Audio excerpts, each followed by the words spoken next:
What is going on, everybody? Welcome to Mock Draft 5.5. We did a mock draft, 5 days ago, and then the Dolphins, Eagles, and 49ers decided to blow it all up. So we're back, maybe a little sooner than expected, but it is good to be back. Welcome in. This is, per usual, going to be a what I would do mock draft, placing myself in the GM chair of all 32 teams, making the best decision for each team based on my own draft board. This is not a predictive mock. So let's go ahead and get into it. A reminder, please do hit that like button down below as well. Please do set a reminder on your phone for April 29th, not May 29th. Screwed that up in the last mock. For draft night, again, April 29th, prime time. I'm going to be doing a stream right here on YouTube, hanging out with you guys, giving my live reactions and analysis to every pick that will go through Friday and Saturday for every pick in the draft as well. All right, let's go ahead and get started. And a lot of these picks will be the same, so I might refer you back to the 5.0 mock for some deeper analysis on some of these picks, but there is a lot of change as well. It's crazy to see just how much a few trades can have that butterfly effect and change the entire draft. So Trevor Lawrence going first overall, of course, then Zach Wilson to the Jets. Bingo bongo. Let's keep moving. Now we get to talk about the San Francisco 49ers, now in possession of the third overall pick, what you guys are all waiting for. What would I do? What do I think happens? All of it. So the 49ers are actually being pretty deceptive with this pick. As I record this, Shanahan and Lynch are actually at Alabama's pro day to see Mac Jones, and not Justin Fields' pro day to see Ohio State and Justin Fields. But this is a huge conversation on Twitter: is who the heck are they going to pick? Well, luckily this is not a predictive mock draft. I don't have to sit here and try and guess what they're going to do. But I will add this in that I believe that the reason that they're doing that is Justin Fields, his arm talent, which is the number one reason you go to see a quarterback throw at their pro day, is to see how that ball looks in person. How well does it pop off of their arm? How tight is that spiral? There's no questions about Justin Fields. Mac Jones, on the other hand, there's a debate as to how great his arm is going to project to the next level. So that's just my little theory on that, is that they feel good about Fields' physical talent, whereas Mac Jones, maybe they want to see that ball one more time in person. I don't know. I'm not, again, trying to predict what they're going to do. And if they go Mac Jones here, it'd be a huge surprise. But again, this is a what I would do mock draft. So if I'm sitting here deciding between Justin Fields and Trey Lance, it is an almost impossible decision. And my gut tells me that I'm going to go back and forth on this leading up to the draft. But I do currently have identical grades on Justin Fields and Trey Lance. And this gets so freaking difficult to make this decision. Fortunately for the Niners, if it is between those two, I do think either one will be great. They are very similar as far as their strengths as passers. They're both athletic, accurate, strong arms. But I will say Justin Fields, that accuracy is a little bit better. And if you're Kyle Shanahan and you're not so much worried about the mental side of things because you're going to scheme everything up for these guys, I'm going to go right now with the guy that is a little more established as far as arm talent, accuracy. I do think he's slightly better as a runner, and that is going to be Justin Fields.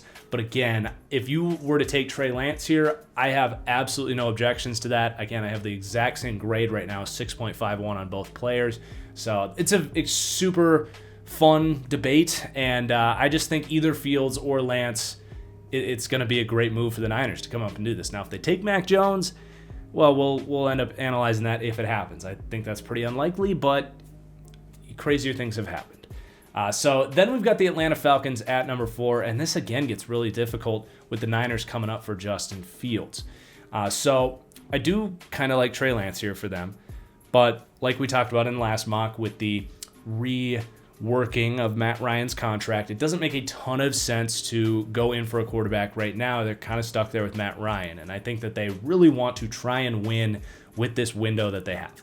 And of course, I would love to trade this pick for someone that would come up for Trey Lance, but this gets really complicated because the number one team that would want to do that is interdivision, and to give Trey Lance to Carolina is probably a big no-no for me if I'm Atlanta, because it just gets really complicated with them being in the division there. You could talk about Denver at number 9, absolutely, but The one guy that I really want for Atlanta is the guy that I'm actually going to stay here and pick, and that's Kyle Pitts. And I do not feel confident at all if I move down to number 9 that I'm going to be able to get Kyle Pitts. I really do think he is the pick for the Falcons. He would open up this Arthur Smith, Kyle Shanahan offense that loves big personnel, misdirection, and a tight end like him is exactly what they need. I know they have Hayden Hurst, but he's actually like 30 years old. He's on the last year of his contract, and he's certainly not Kyle Pitts. So to me, with Pitts, you turn this offense back into an exceptional top 10 offense and have a chance to win not just this year, but the next few years with Matt Ryan. So just get your guy. Don't play around with trading interdivision and risking not getting Kyle Pitts if you move down to 9. So that's where I'm at right now. Definitely pick 3, pick 4. These are going to be the hot topics over the next couple months, couple weeks leading up to the draft. Then number 5, definitely not as complicated. The Bengals are one of the biggest winners of the Niners coming up, and basically the Dolphins admitting that they don't really want or need Penei Sewell. So Penei Sewell to the Bengals, easy decision there. I don't even need to elaborate any further.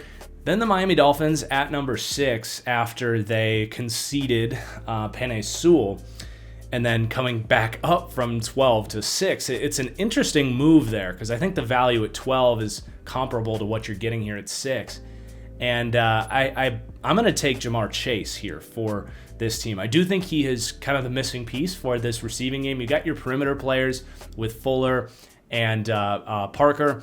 You've got your tight end and Mike Gesicki, and then Jamar Chase is going to be obviously your number 1 receiver, but he's going to work a ton over the slot. Think about like what Julio Jones, Devontae Adams, Keenan Allen, some of these top receivers who are number 1s, they actually do a ton of work from the slot, and that's going to be Jamar Chase here. And he is ideal for Tua because of the catch and run ability. I don't know if I've evaluated a receiver with better catch and run who's a true number 1 profile like Jamar Chase. But not just that, the contested catch ability. He is going to be the alpha for this team. Lets Parker and Will Fuller kind of be complementary pieces. So I do really like the way Jamar Chase fits into this offense.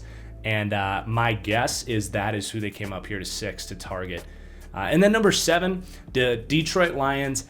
I want to trade down with this pick, and with Trey Lance there, that is going to be the move, and it's actually just going to be down 1 spot. We have seen this before several times over the last couple of years. It seems silly to move up 1 spot, but for Carolina, you give up a 3rd-round pick to ensure that you get Trey Lance, to ensure that Denver doesn't come up here, to ensure that nobody else comes up here to get Trey Lance. And it's pretty straightforward. He's the last kind of potentially elite quarterback, depending on how you feel about Mac Jones, I guess. But I do think Trey Lance would be their guy in this situation. They want to come up, make sure they get him.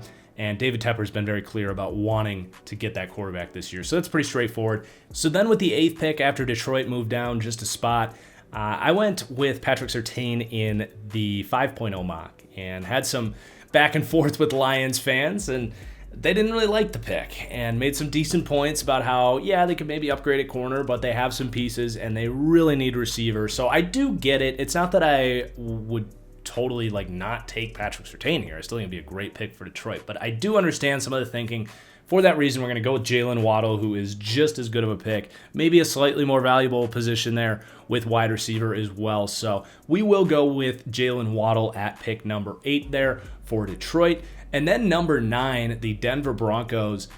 This gets tricky without landing a quarterback here. And I'm not going to lie, I did think a lot about Mac Jones, but I'm really not quite ready to go there. It's a little bit rich. I'm not fully convinced he's going to, take you to the next level. I do think he'd be an upgrade to Drew Lock for sure, but I don't know. It's just a little bit too rich for Mac Jones. I did think about it, but what I'm going to go with is Micah Parsons, currently one of the best players left on the board. We've seen Vic Fangio invest in these freaks at the linebacker position. That is exactly what Micah Parsons is. Came out and ran like a 4.35 40. And bump about a tenth of a second off that, make it more of a 4.45, a little more realistic, but still, you get the point. He is one of the missing pieces on this entire team, is that kind of force in the middle of the field, can do a little bit of everything. So I like this fit for Denver after they patched up corner in free agency, and this defense is shaping up real well. Then the Dallas Cowboys walking right into Patrick Surtain.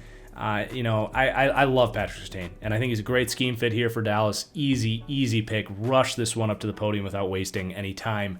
Now, one that I would probably use a little more of that clock to make this pick is the Giants here at 11.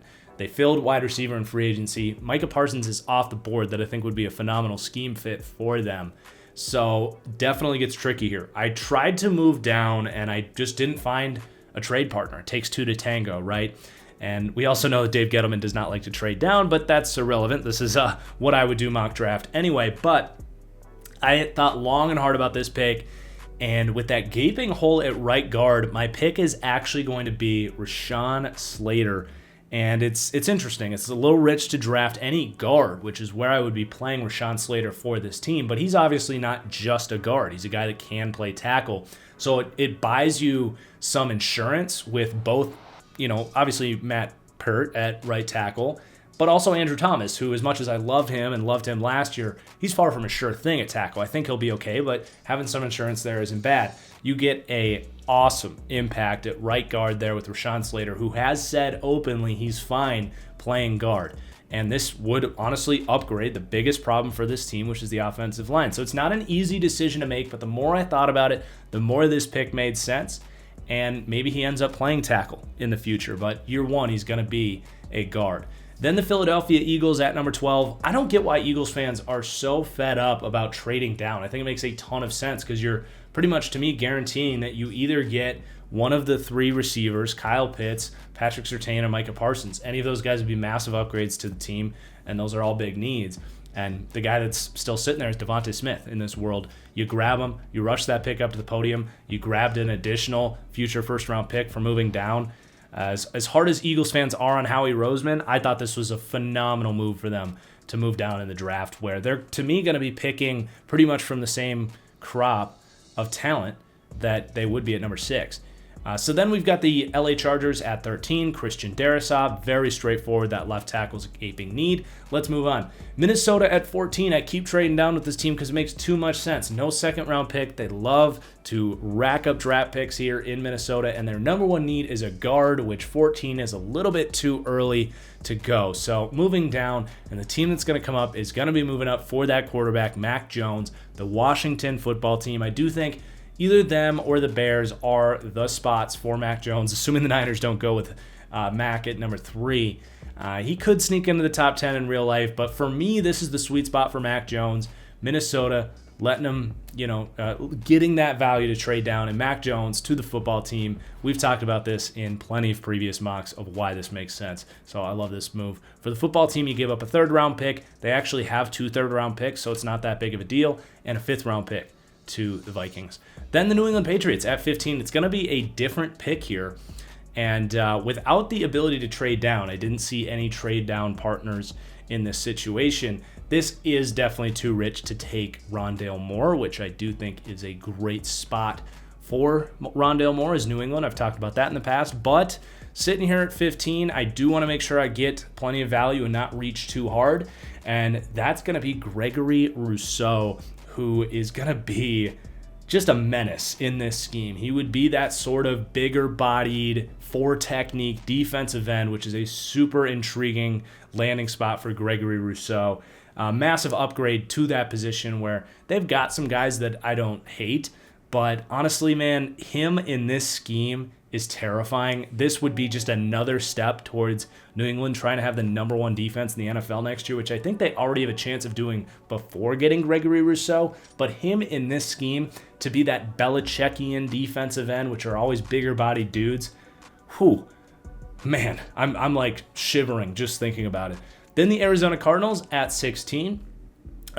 J.C. Horn is available in this situation. Cardinals definitely want to win next year, even if Caleb Farley is the better prospect. Those injury concerns are a little scary. And I say a little because I'm not like pushing him out of the first round or anything, but if it's close, which I think it is, I'm going to take J.C. Horn, who I feel much better about contributing year 1. I think this staff feels a little bit of pressure to be awesome this year, and if Caleb Farley, after the opt-out, is going to take some time to get up to speed, I'm going to go with J.C. Horn. Then the Raiders taking Tevin Jenkins. This was the pick in Mock 5.0. Gaping hole at right tackle. Perfect scheme fit. If you want to hear more, go check out that last video. Then the Miami Dolphins at 18. Definitely things shaking up a little bit with no Penei Sewell here. Now, I don't know if the Dolphins are going to go offensive line in real life. This was not a predictive mock draft. But for me, that offensive line is still a huge issue. It's a big reason I kind of had an issue with them giving up Penei Sewell. But I'm going to take Samuel Cosmi here. And you're going to have to figure out, is Austin Jackson playing right tackle, Samuel Cosmi? It's not an ideal situation. They're having to switch one of these young guys over to a position they're not familiar with at right tackle. But to me, I'm not comfortable having Robert Hunt playing right tackle, protecting to his blind side. And I still think he's a better player at guard than he is at tackle. So I'm going to slide one of those guys over. I need to upgrade this offensive line. Again, I don't know if this front office feels that way, but this is the way I would be drafting if I was in control of the Miami Dolphins, is upgrading that offensive line that was just not very good. Then we got the Minnesota Vikings. I'm going to take Elijah Vera Tucker, trading down for the number 1 guard. Pretty straightforward. The Chicago Bears at number 20. This is going to be the Caleb Farley pick. The Bears are just in such a weird spot. They kind of just got to go best player available. You could draft a tackle to upgrade, but 5 tackles are off the board at this point. So you could go with like a Liam Eichenberg, but to me, with Caleb Farley falling down to you, it's just too much upside and value at a position of need now after you let Kyle Fuller go. So you just take Caleb Farley and hope he can stay healthy, and you have the potential to knock that out of the park with a bit of a steal.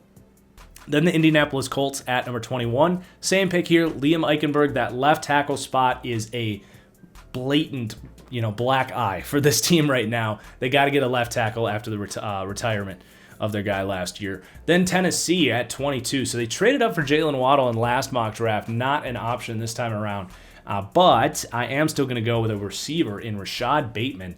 A little bit of a fall, in my opinion. I think he is a top 20 player in this class. I compare him to Justin Jefferson in a lot of ways. I don't think it's likely that he has the same rookie season that Justin Jefferson had, but a very similar type of player.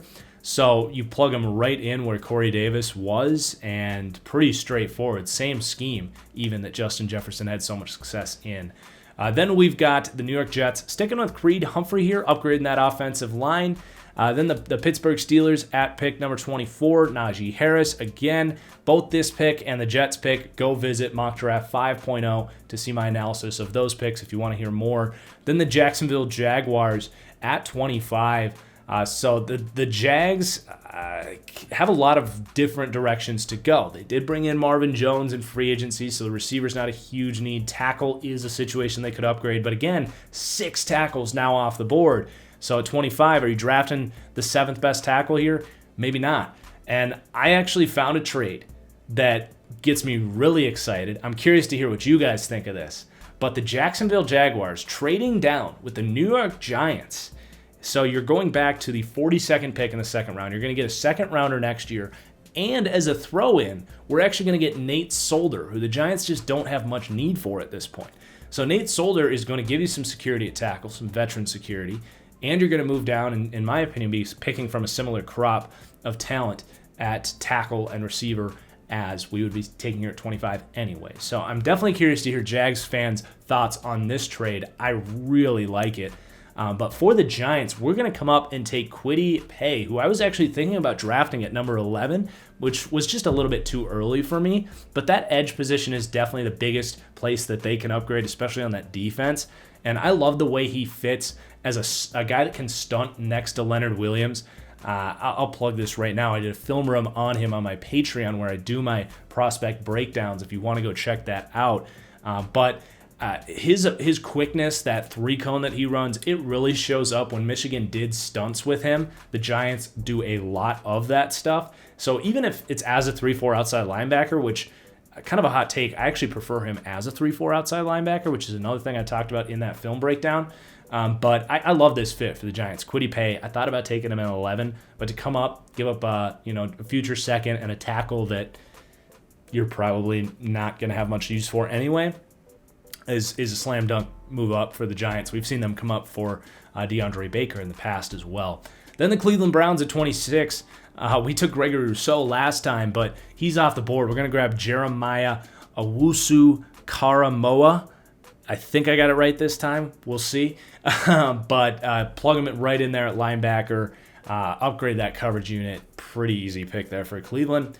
Then the Baltimore Ravens going to take Landon Dickerson. Again, I still think upgrading that offensive line, making sure they are good to go, getting them back to what they were in 2019, which was one of the best offensive lines in the NFL for that elite run game to thrive, is, to me, my priority for the Ravens, especially after they just signed Sammy Watkins, receiver becoming less and less of a need. Then the New Orleans Saints, we're going to take Asante Samuel Jr. They have a gaping hole at corner opposite of Marshawn Lattimore right now. He's the best guy on the board right now. Actually, not unlike Jenkins, who they had to release here with kind of a shorter corner, but really quick, smart dude, can go man zone. They run a lot of different coverages there in New Orleans. So he's an awesome fit to upgrade that defense. Then the Green Bay Packers going to take Greg Newsome here. I think they're very happy if they can get either Samuel or Newsome here at 29. I think both these guys are great scheme fits for the off cover 4 zone match defense that they're projecting to run next year. So I think they're very happy to sit there and get whichever one of those two ends up falling to them. Then the Buffalo Bills at pick number 30. Christian Barmore is the pick here. I do think that interior defensive line needs a little more oomph to it. I get that they're getting Star Lotulelei back, but he's just a run-defending nose tackle. And I like Ed Oliver, but I'm starting to wonder if he's going to be a true number 1 pass rusher. And I do think getting a Christian Barmore, who's just more of a force as an interior pass rusher, a physical force, more physically imposing than Ed Oliver, whereas Oliver's more of that tactical dude. I do think it's a massive upgrade to the pass rush. You don't really want Star Lotulelei on the field for that third down pass rushing role, and pass rush for me is the Bills' biggest issue for that defense. So Barmore to me is one of the big missing pieces there. Then the Kansas City Chiefs, Dylan Radunes. I think you got to go tackle almost no matter what, as long as the top 9 guys aren't off the board by the 31st pick, which is pretty unlikely. Day 1 starter here, Dylan Radunes, pretty easy for the Chiefs. And then pick 32 here, I am going to stick with Travis Etienne for the Tampa Bay Bucks. I know that they brought Leonard Fournette back, but seriously, look at this roster. Where are the needs? Wide receiver, they are set. Tight end, they are set. Offensive line, they are set. D-line, you could go an interior piece, but this is way too early to take anybody else after Christian Barmore just went. Edge, you could maybe go that route, but they do still have 2 pieces there. Linebacker, nope. Corner, nope. Safety, nope. Like, they are young and proven it pretty much every position on this team. And Travis Etienne is a massive upgrade to Leonard Fournette, who, yeah, he had a good stretch, but he's just not a reliable football player. And Travis Etienne, to me, opens up the running game and the receiving game with Tom Brady, who loves to throw to running backs. So I don't think this is the same as the Chiefs taking Clyde Edwards-Helaire last year. That didn't really work out for them. I think Etienne is a better football player than Edwards-Helaire was, actually, honestly, by a pretty significant stretch. And I also think that the Bucs are much more of a win-now team with Tom Brady's age and are a much more deep roster. So people love to say, like, oh, the Chiefs shouldn't have taken a running back last year. I agree. I said it at the time last year. I think I gave it a C-. Travis Etienne, to me, is a much better pick for the Super Bowl champion Buccaneers, even if Leonard Fournette is back in the roster. It's a 1-year, $4 million deal. Whatever, you can cut him if you need to. Then the Jacksonville Jaguars at pick 33. I'm going to upgrade that tight end. Pat Freiermuth, the tight ends coach from Penn State, coming over to Jacksonville. I'm higher on Pat Freiermuth. Jags fans go back and forth on this pick. I think he's a hell of a football player. He's a great athlete. He's going to be a run-after-catch threat. He is going to be your day 1 starter at tight end. And I don't really get why a lot of Jags fans, honestly, are very against getting Pat Freiermuth. I get that he's inexperienced and his college career maybe wasn't what it could have been.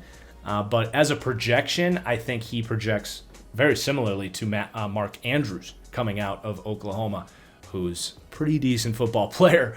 And then pick 34 for the New York Jets, we're going to take Jalen Mayfield. I actually love how this plays out for the Jets, kind of upgrading this offensive line as a whole, because we took Creed Humphrey, who I think is going to start at center. You're going to kick McGovern to left guard. Then you got to figure out that right side of the offensive line. So Jalen Mayfield probably going to beat out George Fant at right tackle.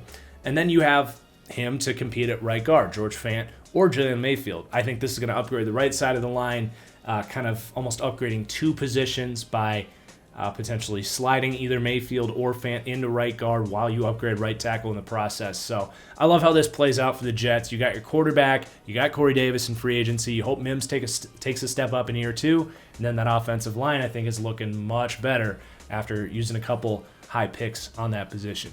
Then the Atlanta Falcons, Trayvon Merrick, very straightforward pick here. I don't think he's a first-round player, but here with the 35th pick, huge need, gaping hole at safety, so pretty easy pick for the Falcons. Miami Dolphins, Joseph Asai, same pick as the 5.0 mock, very much a hybrid player. He's, to me, can be a true edge rusher if you ask him to be that, but here for Miami, I think he's a better pass rusher than Kyle Van Noy was, but can do a lot of those same stuff, dropping into coverage, being a great run defender. I love Asai as a 3-4 kind of hybrid fit there for Miami. Then Philadelphia, Zaven Collins, same pick. Got to upgrade that linebacker room. Pretty easy pick. The Cincinnati Bengals at 38. I like this mock much more than the last mock played out for the Bengals, but I am going to double down on offensive line. That's my only worry this year. I want to make sure that Joe Burrow has the best possible offensive line that we can put in front of him, and that's why the pick is Quinn Miners here. He might not be the center because you do have a half-decent center there, but he played guard in college. Those guard positions are a train wreck right now, and they run, as a bonus, they run that outside zone offense with Zach Taylor. And Quinn Miners is one of the best move blockers in this class. So you're going to upgrade at guard, at tackle with Penei Sewell, 2 of the best move blockers in this class. And I feel very good about the shape of this offensive line moving forward, which is my number 1 priority for this offseason. Then the Carolina Panthers at 39. Rondale Moore is still available. My comp for him is very similar to Curtis Samuel. They're a little bit different players, but as far as how they're going to be used, very similar. So you just plug him right in there. He is, to me, one of the missing pieces now that you have Trey Lance. And with Pat Freiermuth off the board, that to me is the weapon I'm going to go with here to boost Trey Lance's future upside, basically, with more playmakers. Then Denver, I'm actually going to trade down here because I want to get an interior defensive lineman, but the pieces available are a little bit rich here at 40, and not to mention the guys that are there are maybe more like 3-tech defensive ends for this scheme, whereas I actually want more of a bigger bodied interior piece. I'm just going to be honest, right now I have my eye on Tyler Shelvin later in this draft, but you don't need to take him at 40. And I'm going to move down with the Buffalo Bills, who are going to come up and snipe Azeez Ojulari here. They're going to give up their second round this year, their second round next year, and they're going to give up some positioning in the 5th and 6th round. But the Bills walking out of this with Christian Barmore and Azeez Ojulari to upgrade that pass rush.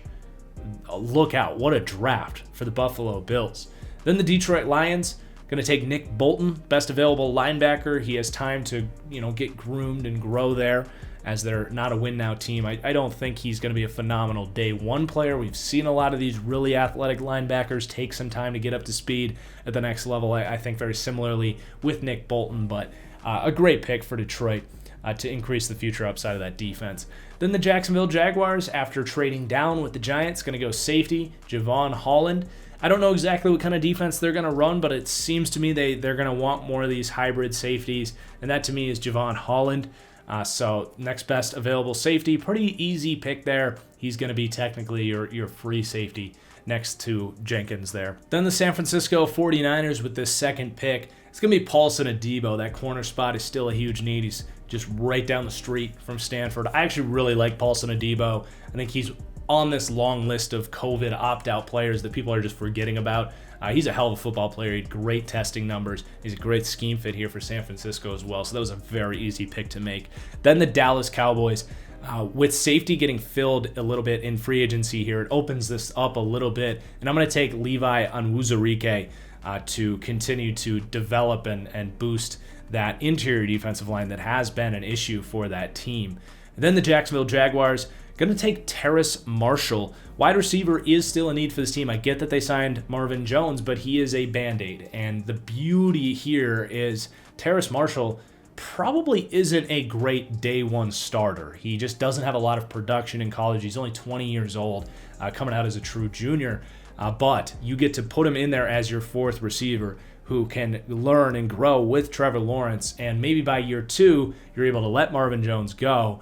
And to be honest, he's a great mentor for Terrace Marshall, who you project to be kind of that deep threat here. You pair him with another LSU receiver in DJ Chark. It's a great landing spot here for Terrace Marshall.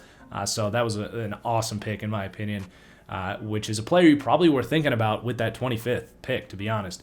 Then the New England Patriots, you're still going to get a playmaker type, which I think is a big, not even necessarily a need for this team, but a necessity, if you will, because I've talked about this countless times. If you haven't heard me talk about it, go check out last mock draft, recent podcasts, all that stuff. But move the chains is my priority for this team. I don't need big explosive passing game here. I just want players that are going to get open quickly, work well with Cam Newton, and make my offense a nuisance on your defense. And Kadarius Toney is going to be the pick here as a guy that can separate quickly. He is awesome with the ball in his hand after the catch, and it's just an awesome value here at 46. Then the Chargers, Osa Odigizua. I'm sorry if you're getting tired of this pick here, Chargers fans, but I still think it's a huge need as that number 2 interior piece. And like I said, he's going to be used in the same role that Brandon Staley used Aaron Donald. Very similar physically speaking, just not as good of a football player. Then the Raiders, Richie Grant. You need a free safety. You need a cover safety desperately. It's like a glaring weakness on this defense, and Richie Grant is that free safety. They're going to that Seattle 3 defense. Richie Grant, to me, is the best true free safety, center fielding type in this class. So a great find for the Raiders. Really good value. Then the Arizona Cardinals. I'm going to stick with Tylan Wallace here. Again, I'm not fully confident that A.J. Green is going to work out here. And Tylan Wallace, to me, is that vertical presence that can be a number 2 piece to DeAndre Hopkins and is such a good ball tracker. He separates deep. He can stack corners. He can beat press. He has enough to, keep you honest with hitches and slant routes and stuff. I'm a huge Tylan Wallace guy. He's one of my guys. So for Arizona to get him here after you got a corner in the first round, it's just another great draft for the Cardinals, in my opinion. Then the Miami Dolphins. Getting Javonte Williams, very straightforward. That running back room is a mess. You've done a good job to fill your other needs here. So at this point, let's go and upgrade that running game with a running back. Then the Washington football team, Walker Little, slipping a little bit here. Another one of these opt-out players that I do think is getting slept on a little bit. And he's a guy that might take a little bit to get back up to speed. He has played 1 game in 2 years after he was injured in 2019. You've got, what is your left tackle? 33, 34 years old. So you buy some time there for Walker Little to eventually take over as the long-term left tackle, which you're going to want one for Mac Jones. Even if it's not a year 1 need, well, this team doesn't really have a lot of year 1 needs after you address quarterback. So I really like this fit for Walker Little. Then the Chicago Bears going with another offensive tackle that has now 10 offensive tackles in the first 52 picks. Shows you the value of that position and how good these guys are in this class. Brady Christensen. I love this football player. He's getting a lot of buzz now. I did my top 10 tackles video a few weeks ago and really detailed how refined he is as a pass protector, and I noted how well he moved as an athlete, and he came out at his pro day and stunned everyone with how athletic he was. So really nice pick there for the Bears. You're able to get a quality tackle in the second round because of the depth of this class. I think he is a guy that might be a first-round pick in a lot of other tackle classes. Then the Tennessee Titans, Brevin Jordan, reloading the playmakers. You lost Corey Davis, and you lost Jonnu Smith here. Well, very simple replacements there for those positions that helped this offense run in the passing game. Then the Indianapolis Colts taking a risk on Jalen Phillips after we got our left tackle earlier on.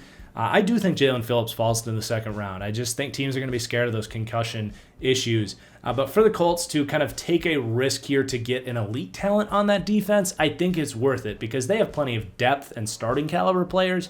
But especially at that position, they need upside and someone that they could really hit on. It's a risky pick with that injury history, but it's definitely a good spot to take that risk. Then pick 55 for the Pittsburgh Steelers. Ronnie Perkins, still the pick here. I like Alex Highsmith. I really do, but that's a super valuable position for that Steelers defense that they expect to be great again. And Highsmith and TJ Watt, they're not the traditional Steelers types of like pocket pushing edge guys. They lost Bud Dupree by necessity this year. They could not afford him. Ronnie Perkins, my comp for him is literally Bud Dupree. And guys, 3 edge rushers play in the NFL. So even if you like Alex Highsmith, you're not like dismissing him for the future of this team. But to me, Ronnie Perkins fills a huge need, is a piece that is going to help that defense get back to greatness next year, in a year where you get crowd noise back. I just think this is a very sneaky need for the Steelers so that you don't have to lean on Alex Highsmith, who was kind of a thinner, more raw prospect coming out. I know he showed flashes. That's great. But to me, this is the pick I'm making. Then the Seattle Seahawks at 56, getting Eric Stokes. Kind of pick your poison with these corners. There's a big cluster of dudes here. You could maybe go with Campbell out of Georgia or some of these other guys. But to me, this is a pretty obvious pick here for Seattle to go corner in the second round. Because there is this group of lengthy athletes that can fill that scheme fit. And it's a huge need for Seattle, probably the biggest need on that roster at the moment. Then the Rams, I'm sticking with Trey Smith. You go to their Our Lads page, the Rams really don't have a lot of big needs, to be honest. Maybe middle linebacker, but Trey Smith is one of the best players on the board, and that interior offensive line is definitely the worst looking part of that group. Trey Smith is also a player that's, let's just say, got red flags. He's got like a blood clot issue. But to me, he has the best tape of any guard in this class. It's just some of the questions about how available he's going to be. But the Rams have not shied away from that. Look at the edge out of Alabama they took around this spot last year. So I love this spot. I think he's a great scheme fit. He's one of the best move blocking guards in this class. And they're a team that we know wants to run the ball and kind of get back to some of that more dominant offensive line play that they used to have years ago. Then the Baltimore Ravens, Cam Sample. Check this guy out, Ravens fans. If you don't like this pick, he is the prototype Ravens edge rusher. This is one of my favorite fits in this entire class. If you don't get excited about it, Ravens fans, that's fine. But if you trust my opinion, I would get really excited about this. I would like this pick way more than like the Jalen Ferguson pick and many of the other players that they've addressed at edge in the past. And that, to me, is their number one need at this point in time. Then the Cleveland Browns.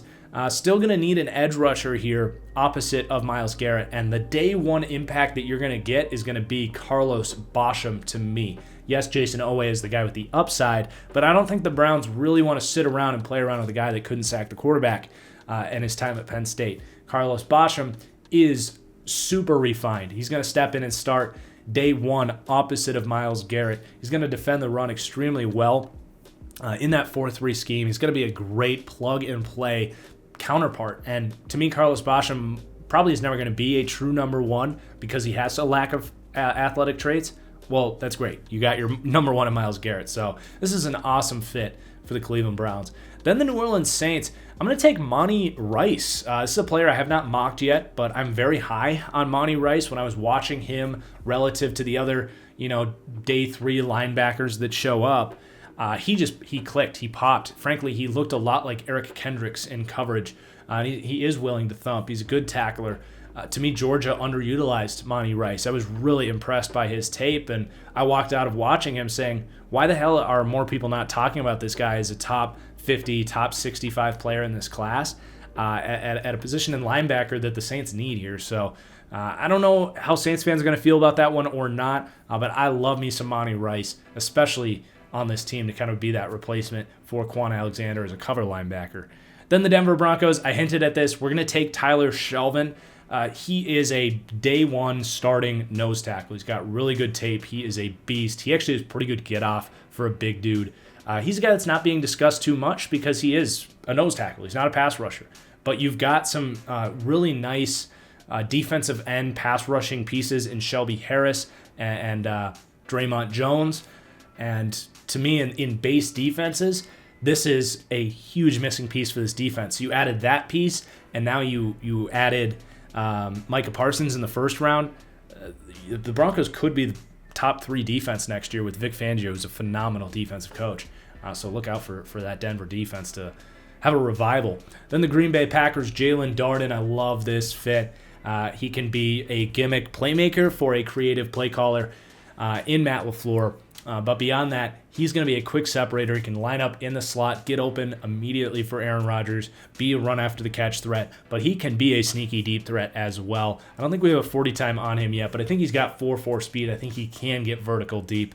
I'm a huge Jalen Darden fan, and it's a big reason we went corner in the first, because there is a lot of really good receivers in this class that you can get in the second. Let's just hope they actually pull the trigger this year, unlike last year where they drafted a backup running back.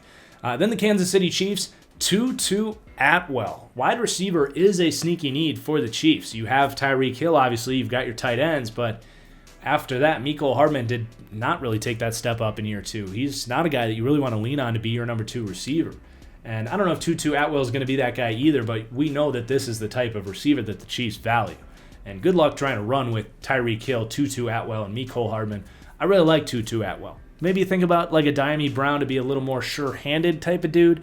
But I think Andy Reid's really going to have his eyes on Tutu Atwell and get really intrigued by what he can do with this player. And then the Tampa Bay Buccaneers, the big reason you don't go edge in the first, because you can get a guy later in the second. I don't know if Jason Oweh will be the guy that's available, but maybe it is Ronnie Perkins or a Carlos Basham or a Cam Sample. I like all these guys. Those guys are all actually higher than Jason Oweh on my board, but maybe it is Jason Oweh. I don't know. So I love this draft for the Bucs. You get your kind of day one surefire pick in Travis Etienne, and then you draft for the future a little bit. Some depth at that edge position in Jason Oweh to kind of explain a little more of why I went Travis Etienne with that first round pick. He's going to develop there as the number 3 edge rusher behind some veterans that are going to be there for a couple of years. So there's the mock draft. Hope you guys enjoyed mock draft 5.5. It's going to be a couple weeks before I have a new one. We're going to have a guest, a back and forth mock draft for our next one, so looking forward to that. Please do hit that like button down below. And if you enjoy my draft content, a reminder to check out my Patreon where you can get exclusive content like my full comprehensive draft board and exclusive film breakdowns on these prospects as well. It's patreon.com/thatfranchiseguy. Thank you for watching, and we'll see you for the next one. Peace out.